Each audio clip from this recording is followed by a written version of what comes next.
Почитување започнува уште едно издание на рапорт. Изградбата на новата клиничка болница е во тек. Проектот што го објави Министерството за здравство може да се види дека се работи за навистина современа и модерна болница, но покрај надворешниот изглед, најважно пред се е тоа што во оваа клиника ќе се нуди висок капацитет на услуги за болните лица. Особено важно за пациентите е тоа што нема да бидат долго задржувани на листата на чекање.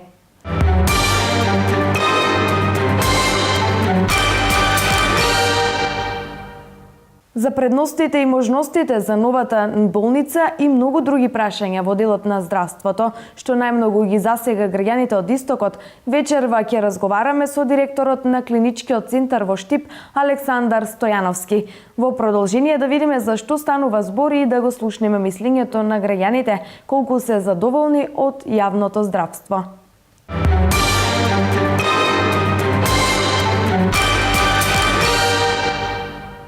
Мојот матичен лекар, јас сум задоволна од секое време. Исто и од интернетот Дончевска. Да, Снежана Дончевска, ќерка исто за ноќите, јас одам за коските. Па не сме скоро оделиме, задоволни сме. Ајде. Добре, а мој термин? Ко користите ли? Задоволни сте што имат таква опција да закажете на време? Добре, добре. До нека сум. Со што сега мислам мој термин, тоа ми многу одговарало. Сега мислам не сум имал проблем. На време ќе отидеш, нема чекање кој напред што беше по 2 сата, по 3.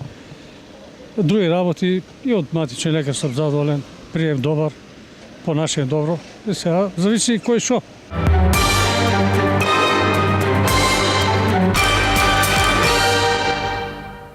Еве, како што и најавивме на самиот почеток на емисијата, гостин во рапорт е директорот на клиничкиот центар во Штип, господинот Александар Стојановски.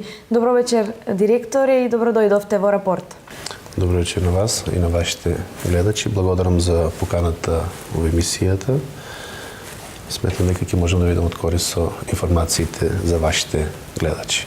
Така, директор, еве најпрво минатата недела пристигна и хуманитарна донација, шведска хуманитарна донација, што не е ни прва. Што каква опрема има? Па клиничка болница Штип веќе втор пат добива донација во овие размери. Првата донација беше австријска хуманитарна организација која што ни донираше опрема во вредност на 300.000 евра, најразличен вид на опрема. Ова е од шведските хуманитарни организации Hand to Hand и Salvation Army и беше подпомогната од господин Тарсовски од Собранието и градочанот кој што ни помогна со обезбедување на транспорт за оваа донација.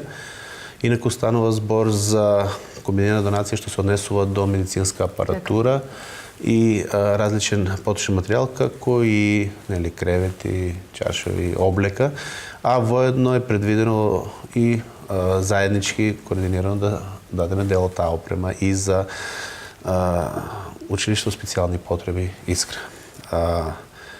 Самата опрема, најпрво би го спомнал, значи врвниот анестезиолошки апарат, тој е датексомеда, ние ги имаме истите тие апарати во нашата болница, ги користиме, што значи дека ние веќе работиме со квалитетна опрема. Потребно беше калибрирање и ставање во функција. Исто така ехоапарат од марката Siemens, тоа е една софистицирана опрема која што ќе биде и како добро искористена од нашите колеги. Се уште сега ќе треба да се нави сонда за ортопедското оделение кој што би можело да ја користи, меѓутоа може да се користи и со оглед на постојните сонди што ги има на другите оделенија, меѓутоа нашата идеја е ова оделение можеби прегледот на бебињата и на купчињата можеби како една така битна за нас сметаме во овој момент промена на постојниот апарат во ортопедската амбуланта. Потоа добивме вакуум аспиратори, инфузиони пумпи, значи ЕКГ апарати, помошна апаратура за ортопедија и физикална, електронски медицински кревети кои што беа распределени на гинеколошкото оделение и опрема за кујната од шведската армија, печки, автоматски перачки насадови, така да целокупната опрема и како е од корист за нашата болница. Така, директоре, за да функционира една болница перфектно, треба да им се понуди и добар третман на пациентите. Каде се вашиот персонал до сега заминат на специализација, за да има обуки и едукација? Вака сега, значи, најпрво би сакал да кажем дека јас лично, па и нашиот целокупен медицински персонал сметаме дека континуирано постојано се едуцира на постојните факултети во Македонија медицински, кои што се Скопскиот и сега Штипскиот, каде што добиваме соодветна наобразба. Меѓутоа, додатната едукација е од практично затрење, посебно во поголемите центри, европски центри во Соединетите Американски држави, каде што тие центри работат со поголем оптек на пациенти и по најнови протоколи кои што ја користат медицината базирана на докази, односно од практично искуство ја имплементираат истата. Тоа се центри кои што може да си дозволат, значи, таков начин на функционирање и ние, нашите доктори, ги испраќаме во овие центри, не само во Европа, туку, како што рековме, во Соединетите Американски држави, како што се во Мичиген, во Чикаго, Илиној, значи во тие држави, во Австрија, Шпанија, Португалија, Англија, Германија посебно, како и балканските држави, најблиско до нас Токуда, болницата, која што е со јапонско учество, и во Белград, Словенија, Љубљана, значи ново место, доста големи центри. И ако може помовем како нашата земја Словенија, нивните центри имаат многу поголем број на пациенти со кои што работат во Љубљана, така да и тие самите имаат донесено веќе готови протоколи, така да ние можеме да ги искористиме нивното знаење. Така, исто така имаше, овде се едуцира и лекари, например, имаше од Америка. Hands-on е новиот пристап кој што го практикуваат американците, сега и во Европа се практицира hands-on surgery, hands-on medicine, значи самиот пристап на лице место. Значи да се земе да се работи со докторот на лице место во условите во кои што работи самиот доктор, така да Министерството, поаѓајќи од тој начин на едукација, донесе и па и ние како менеджерски тим донесовме луѓе кои што работеа со нашите доктори. Имаше две донации, како што знаете, на очното оделение, што се однесуваше до леки и персонал од американските центри, доктори кои што се професори, чии CV се полни со успеси во нивната кариера и кои што возможија на нашите доктори на научното оделение, освен со леките, значи со своето знаење да ги научат на нови типови на хируршки пристап за операција на катарактата и имплементација на овие леки.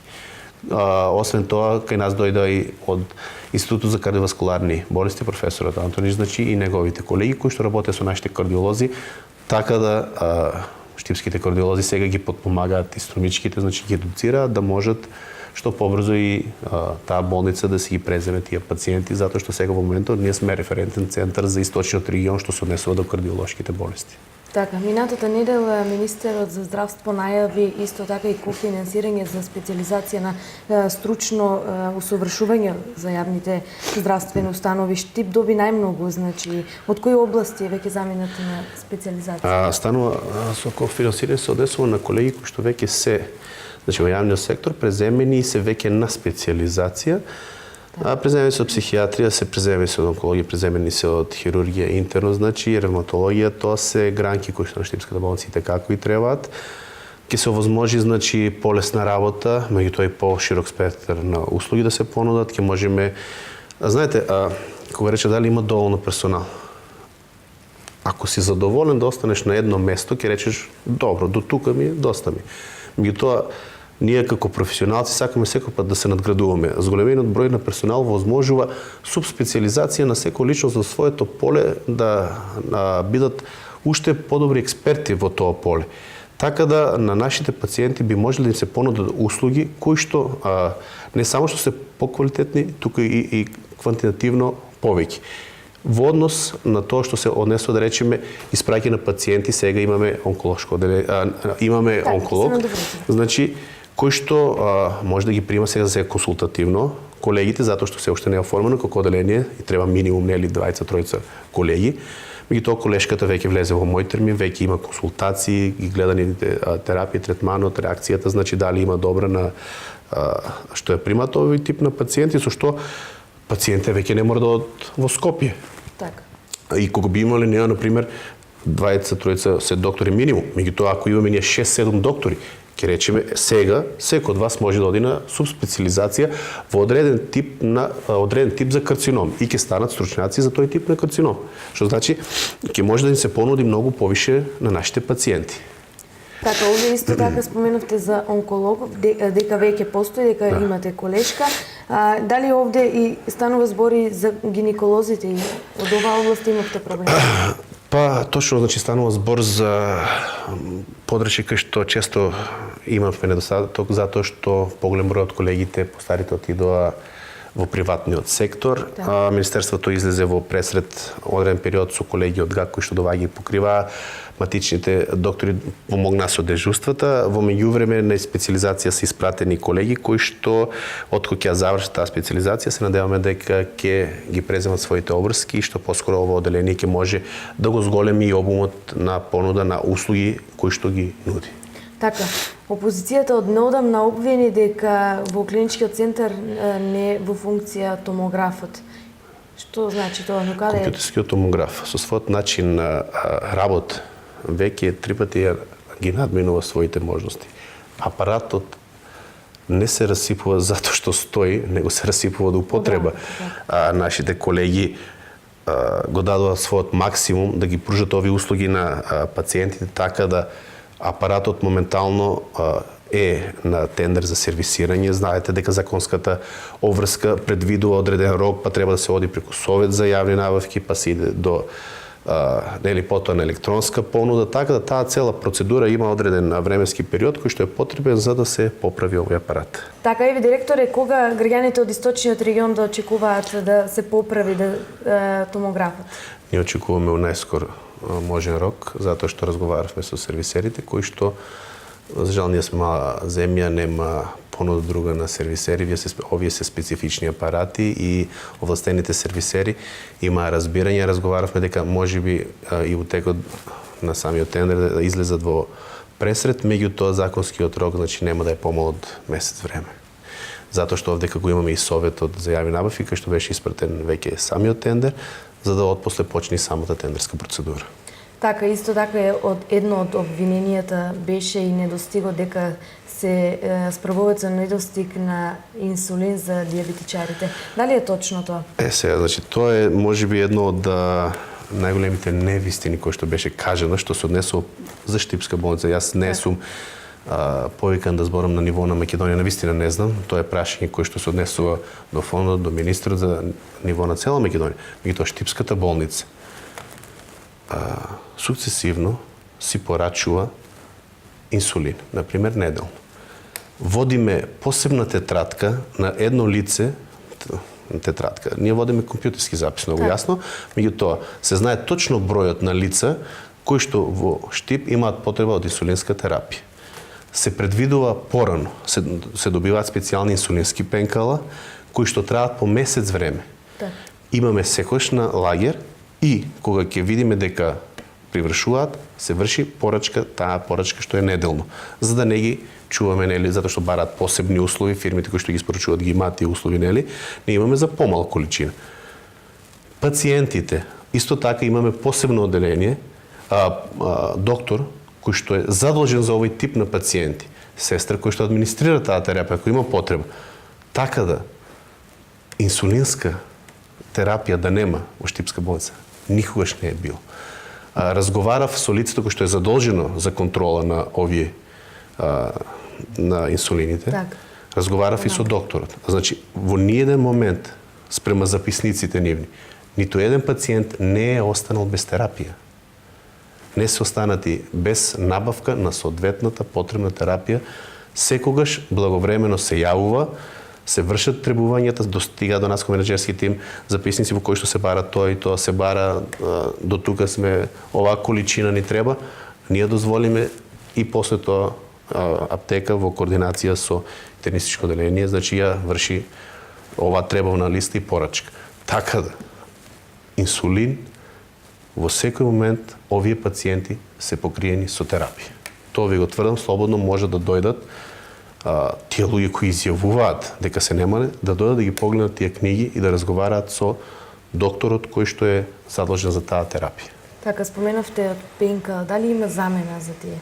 Дали се е случила некоја замена? Како да се не? заменат инсулините? Разговаравме со колегата, не имало замена, него некои од луѓето сега, например, знаете дека тендерите се базирани на цената. Се зима производот кој што победува спрема цената. Базиран, спецификацијата е поставена дека е потребен тој тип на инсулин, кој што го користат нашите корисници. Ако некој друг сака да набави друг тип на инсулин, тоа е негово право.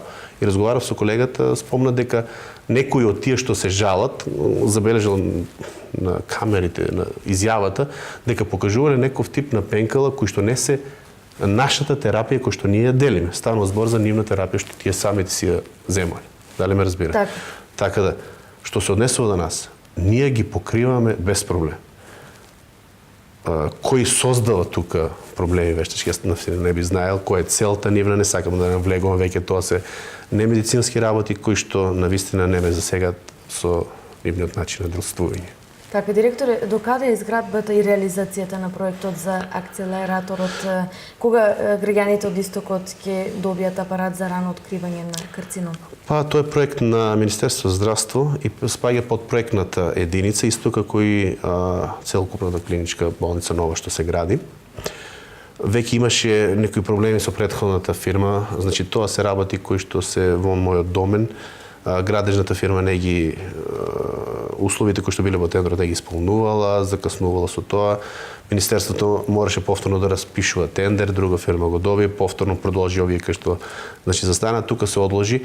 Меѓутоа ние се надеваме дека од есен би требало веќе да почнеме со работа затоа што разговаравме последниот пат со министерот, рече дека забрзано се работи на овој проект и дека што поскоро нашите пациенти, најзагрозената група пациенти со карциноми ќе може да ја добијат овдека и диагностиката и терапијата, затоа што линеарниот акцелератор во својот состав ќе има и компјутерски томограф, начинот на функционирање влегува пациентот, компјутерскиот томограф прецизно го лоцира подрачјето, значи електронски ја праќа информацијата од акцелератор, пациентот од едната соба оди во другата, каде што со зрачна терапија во мала точка се зрачи самиот тумор, многу софистицирана опрема, која што ќе бидат голем бенефит за пациентите од регионот. Така, дали знаете, имате сознание колку средства ќе бидат потрошени за овој проект? Така. Навистина не би знал, како што реков, ова е под капата на проектната единица, така да Министерство за здравство ги има овие информации. Дали се намали незадоволството еве на чекање од страна на граѓаните со воведувањето на новиот проект Мој термин? Видите сега, значи тоа сепак треба да биде некое испитување, ние правиме внатрешни испитувања, малку, значи имаме задоволство до оно што се однесува до редиците на чекање кои што беа пред воведување на овој термин, тоа беше поентата на министерот. Порано работеа, да речеме, некој пат 40, 50, 60 пациенти, без ред ќе дојдеа, на сабајле се правеа турканици. Сега пациентите си имаат точно предвидено време во терминот кога ќе бидат примени, кога ќе бидат прегледани. Тие времења, ова сега, значи мора да го објасниме, пациентите често не го сваќаат тоа и за жал не сакаат да имаат разбирање. Например, пациентот е предвиден во 10 часот и ние често разговараме и со колегите. Пациентот што дошол во 15 за 10, например, може би подзакаснал малку. Доктор треба да го прегледа, затоа што и тој е човек што има проблем. Иако е ригорозно ставено време од 15 минути, за еден пациент може би ќе треба 5 минути, за другиот може би ќе ви треба 25 минути. И често разговаравме и со стручниот колегиум, со началниците и со докторите. Се што треба сестрата е да излезе и да ме објасни на пациентите дека ќе треба да почекаат заради тоа што внатре има лице со кое што докторот ќе треба малку повеќе внимание да му се обрати. За жал, порано чекаа по 4-5 часа, не беа задоволни. Сега ако пак почекаат 10-15 минути или пола сат повеќе, пак Така. Мора да имаме разбирање, сите сме луѓе на крајот на криштата. Докторите сака да се прегледаме. Јас разбирам дека секој сака да биде прегледан, сваќам секој дека секој неговата поединечна мака е најголема во однос на другите. Меѓутоа да бидеме луѓе, значи докторот со претходниот пациент не седи да пие кафе. На тој пациент мора да му обрати соодветно внимание, да постави соодветна дијагноза, да даде соодветна терапија. Нашите грешки може да бидат катастрофални. И затоа колегите тоа создава стрес во работата. Уште толку кога пациентот, нели, јас сум на ред, па чекам 15 минути. Чекаш 15 минути затоа што има личност пред тебе. И тој е човек на кој што треба да му се обрати соодветно внимание. Затоа би апелирал до пациентите. Јас верувам дека колегите си ја вршат својата работа свесно и професионално. Само мало разбирање, ако мора да се почека 5-10 минути, за да се даде и на вас ќе ви биде дадена соодветната помош и на лицето пред вас. Така. Дали со новиот мамограф се зголемени прегледите, од каде се доаѓаат пациенти? Вака сега, Министерството направи еден одличен проект затоа што направи неколку мамографа во исто време. Значи беше дадено и на Кочани, беше дадено тука на Радовиш, мислам, не сум сигурен. Штипската болница е еден од примајателите новите дигитални мамографи, што е поентата. Тоа е камен темелник за дијагностика на рана дијагностика на карциномите на дојката. Ние порано имавме аналоген кој што работеше долг период, колегите работеа и со него, меѓутоа новите стандарди и протоколи на работа врз основа на медицина базирани на докази предвидуваат оваков тип на апарат.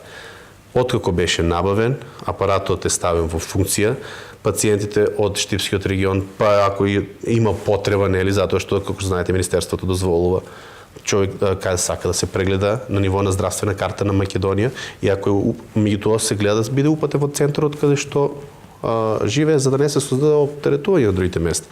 Меѓутоа, покриени се пациентките од нашиот регион со оваа рана дијагностика, а воедно Штипската болница во моментов е во набавка на колор Доплер ехо апарат кој што возможува да ги гледа васкуларните промени во ткивото на дојката, посебно во ткивото на карциномот, каде што може да се направи диференцијална дијагностика дали одреден тип на промена е суспектна за карцином и дали има жената воопшто потреба да се однесе на мамографот, затоа што сепак станува збор за зрачење. Така да зголемен е бројот и на прегледи, консултации, значи тука и натака секако ќе овозможиме уште подобра дијагностика, затоа што нема да бидат праќани жени на снимање кои што нема потреба од тоа. Така. Директоре, на колку луѓе еве и вработени им се реши статусот со доделувањето на решенијата во здравниот дом во Штип? Колку засега ќе добијат во болницата, така? Колку ќе добијат во иднина? Дали има во која фаза? Значи, тоа беше проект на Министерството за здравство кој што беше поделен во 3 фази. Штипската болница имаше некаде околу 50 луѓе на кои што им се овозможи решавање на нивниот статус. Во главном беа, значи, болничари, хигиеничари, нешто сестри и 20 доктори кои што ги добија решенијата и посебно ми мило затоа што колегата кој што доби е на гранка кој што ние насите како потребна, тоа е специализацијата по анестезија, така да решене животниот проблем, може да речеме, на 50 на луѓе. Сега Министерството излезе во пресред со доделување на согласност за 60 нови места, што се однесува, значи тоа се решенија, договори на дело, да се дават решенија за договори на дело, кои што се на годишно ниво, меѓутоа и текако ќе затворат, да речеме во наводници, дупки, односно ќе овозможат работата, по-ефикасно работата на оделенијата, ќе овозможат на постарите колешки, сестри да ги преземат нивните потешки задачи, ќе се овозможи искористување на тие на одморите, на слободните денови повеќе, така да ќе се олесни севкупниот начин на работа и на оделенијата, на болницата и бенефит секој за самите пациенти. Така и еве најглавното, започна изградбата на клиничкиот центар во Штип, што граѓаните од Источна Македонија ќе добијат нов современ клинички центар. Што се ќе им понуди, каков капацитет? Па, самиот факт дека зградата е изградена 1937, зградата во која што моментално функционираме, станува, јасно кажува дека за колку стара зграда станува збор. Некои од поновите згради се од 63-та и последната е зградата инфективна и детска 83-та, 84-та. Така да Штип чека добри 20-30 години уопшто еден објект да се изгради, а кардинален објект од оваа големина, направен под најмодерни западноевропски стандарди, ќе биде гордост не само за Македонија, него и пошироко за целиот регион. Болницата е, како што знаете, инвестиција некаде околу 30 милиона евра и уште толку ќе биде инвестирано во опрема. Воглавно е на предвидениот проект и е со подземно ниво, значи на неколку спрата и надземно. Динамиката и работите секој зависат од самите градежни фирми, меѓутоа ние колку што можеме заедно со проектната единица ги мониторираме. Сега динамиката одговара. Сепак градежните работи се нивни домен, меѓутоа од оно што бевме присутни кога дојде од Европската банка, која што е инвеститор туку, и самата таа ја интересираше, значи како инвеститор, како се искористени парите, докаде е, и во разговори со градежната фирма која што е грчка и подизведувач има тука од Македонија, од она што успеавме да разбереме, свативме дека динамиката одговара на предвиденото. Така. Односно се гради како што е планирано во самиот проект. Кога да очекуваат граѓаните дека се заврши? Па вака, оно што го рекоа и министерот го изјави, и тоа што го рекоа и самите овие контролорите, значи надзорната фирма, инаку надзорот, фирмата е грчка што го гради, а надзорот е британски.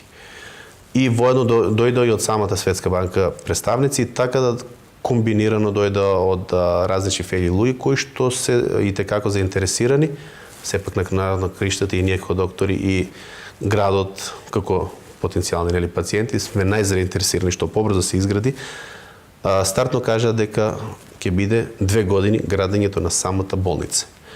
Оно што го разговаравме со министерот, сепак на криштата, самата болница не се само од зидовите. Так. Разговаравме за благовремена набавка на соодветната опрема, кога би можело да се набави, сепак не можеме уште сега да ја земи, да ја чуваме, кога ќе биде готова болницата или да ја ставаме некаде на отворено. Ние немаме више простори каде што би ја ставале таа опрема да седи во меѓувреме.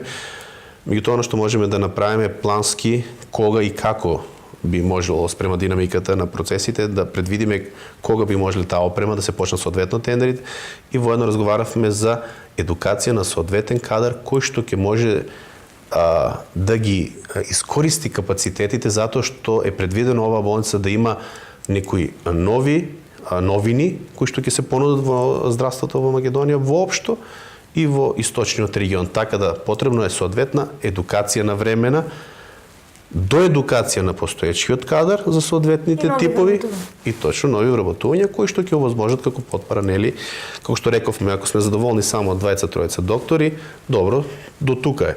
Меѓутоа, ако сакаме да растеме како нова болница, да понудиме повеќе, самата бројка на доктори овозможува поголем број на услуги.